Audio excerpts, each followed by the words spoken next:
Good evening. You're watching the main news on HKIBC. I'm Joanna Ho. Here's a look at tonight's top stories.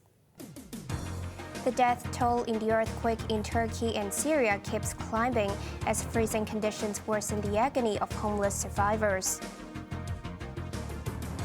Russia demands a probe, while the United States rejects a report that it destroyed the Nord Stream gas pipelines last September. And Hong Kong's Privacy Commission says it has handled more than 2,000 cases since doxxing was criminalized. The death toll in the powerful earthquake which struck Turkey and Syria is heading towards 16,000, while hopes of finding survivors fade. Hundreds of thousands who were made homeless are running out of water and are shivering in wintry conditions, Seng reports. There was no respite for rescue workers as they dug frantically to find survivors from Monday's powerful quake that left a trail of death and destruction in southern Turkey and northern Syria. Teams from all over the world are involved in the scramble to save lives. We're logically going through the area, street by street, gathering as much information as possible, and so we can send that back to our command and control and then organise the teams to come back with specific tools and actually prioritise each of the areas. Time is running out as desperate survivors braved freezing conditions and made frantic efforts to save those trapped under the rubble. This man heard voices from under the debris but said help is needed desperately to reach those who are trapped. Amid the grief and despair, survivors continue to be pulled out. Ghana Al-Abdo was rescued after more than 50 hours under the ruins. She is the only survivor in her family. The victims of the 7.8 magnitude tremor included refugees who fled the unrest in neighboring Syria to seek a better life in Turkey. Now they have nowhere to go. I'm giving up hope now. I'm tired, said refugee Mohammad Mardagani. Bodies lined the streets of Kahramanmaraş where 70% of the buildings toppled. Families buried their loved after pulling them out of the rubble. Rescue operations have been delayed by traffic jams as crowds try to leave quake-stricken areas. With the death toll climbing, Turkish President Recep Tayyip Erdogan visited Kahramanmaraş. He admitted shortfalls in the initial response to the disaster, but pledged to ensure that aid reaches all affected areas. Sachin Katwi, HKIBC. Russia has demanded an international investigation after a veteran U.S. journalist said the United States was behind the explosions of the Nord Stream gas pipelines. The United States dismissed the report as fiction. Azam Khan has the details. The bombing of the Nord Stream pipelines, designed to carry Russian gas to Germany under the Baltic Sea, made global headlines in September last year.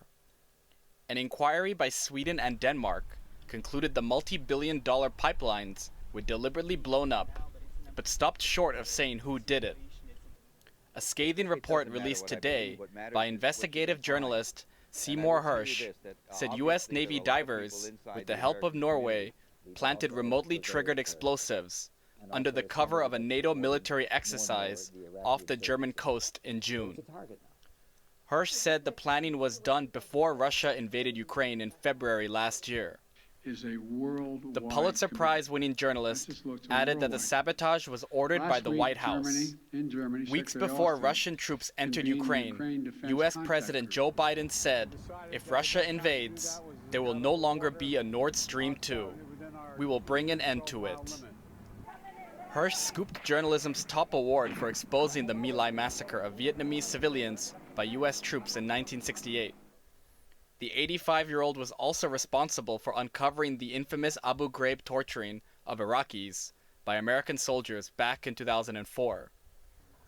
The White House rejected Hersh's report as utterly false and complete fiction.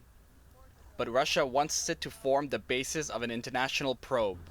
The destruction of Nord Stream 1 and 2 sent energy prices soaring at a time when Europeans struggled with runaway inflation. Azam Khan, HKIBC. Here in Hong Kong, the Privacy Commission says it has handled more than 2,000 cases in the 16 months since doxing was criminalized.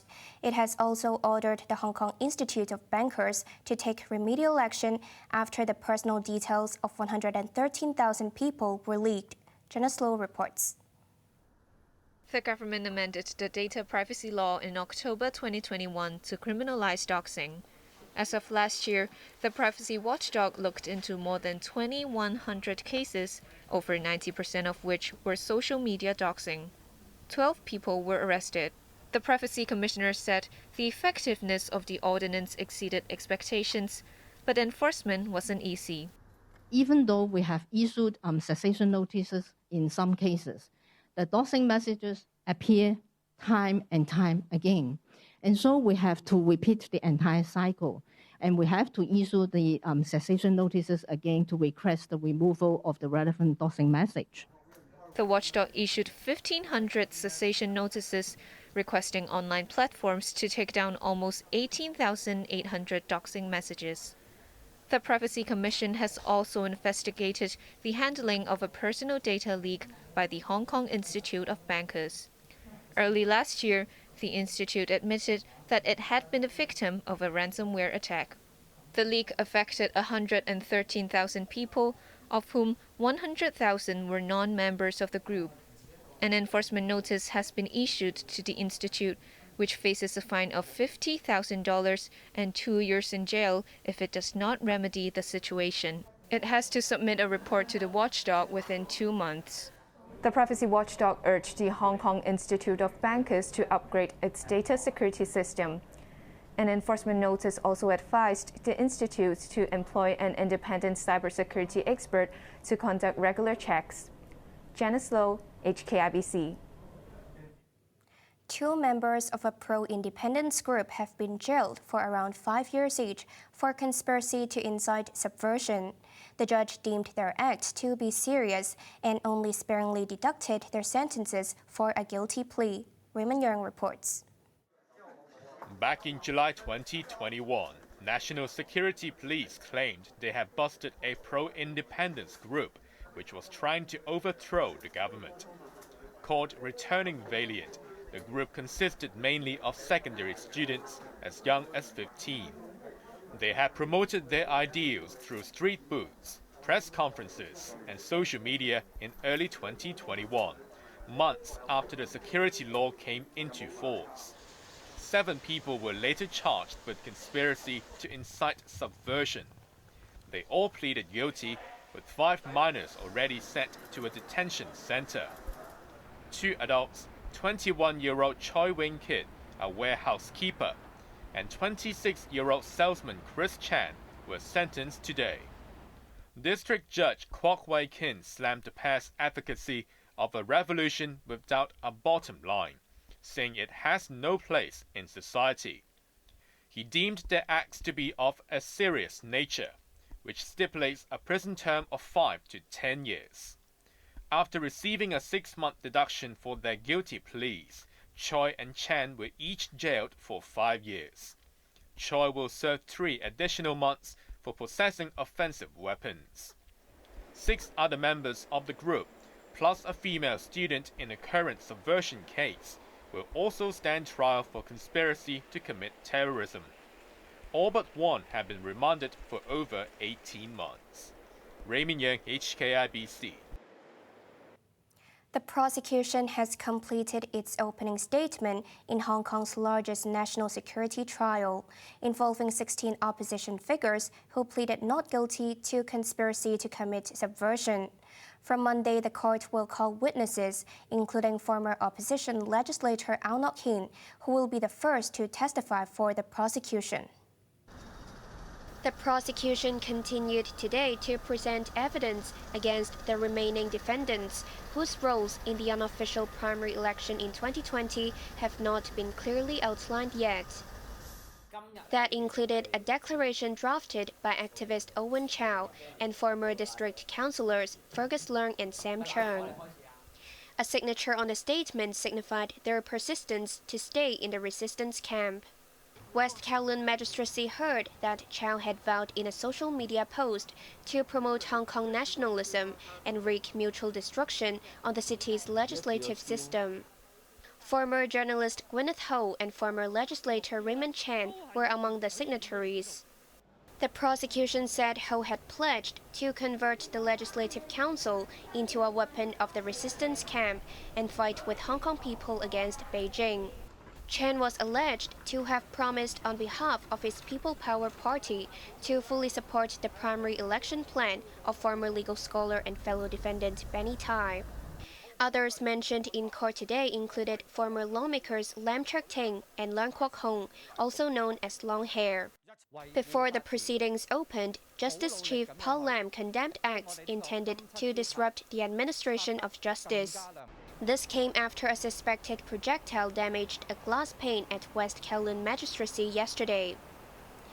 No arrests have been made so far, but security outside the premises was beefed up.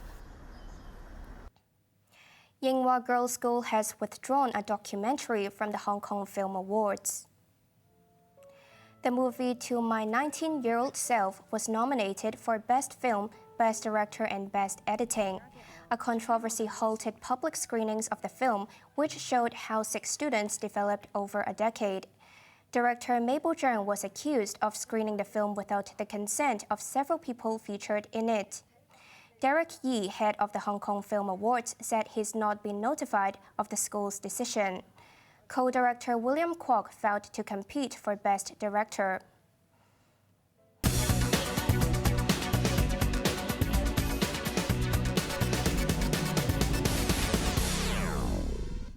Hong Kong stocks made strong gains today as the city's full reopening is expected to spur tourism. The Hang Seng Index finished 1.6% higher, steered by a tech tailwind. Smartphone maker Xiaomi was one of the big gainers, jumping 8.5% on optimism about the firm's recovery this year. Alibaba was up 4% after Alibaba Cloud formed a partnership with MyEU Shop, a leading Asian e-commerce platform in Europe. Tencent's plan to launch a gaming competition featuring the mainland's best esports players gave the tech giant a 3.5% lift. Now let's take a look at the markets. The Hang Seng Index closed up 340 points. To the top 10 active stocks, Tencent was up $13.40, Alibaba up $4.10. Xiaomi up $1.06, Ping An up $1.55. On to the weather now. It will be mainly cloudy tomorrow with patches of light rain. Temperatures will range between 19 and 24 degrees. It will be misty and humid during the weekend. Now let's take a look at the weather around the world.